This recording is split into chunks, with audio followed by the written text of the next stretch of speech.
ایرانی supreme leader نے اسرائیل سے شہداء کا بدلہ لینے کا اعلان کر دیا۔ اب سوشل میڈیا پیغام میں آیت اللہ خامنئی نے کہا کہ اسرائیل نے اپنے لیے تکلیف دہ تقدیر کا انتخاب کر لیا۔ ایرانی مسلح افواج کے جنرل اسٹاف کے اعلامیے میں کہا گیا کہ اسرائیل نے ریڈ لائن عبور کی، ایران بھی جوابی کارروائی میں تمام حدیں پار کرے گا۔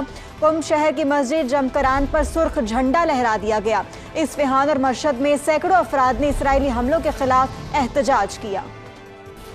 خدا کے خون کا بدلہ لیا جائے گا، ایرانی سپریم لیڈر علی خامنئی کا اعلان۔ کہا صہیونی حکومت نے مجرمانہ کارروائی کر کے اپنے لیے انتہائی تکلیف دہ تقدیر کا انتخاب کر لیا جسے وہ ضرور دیکھے گی۔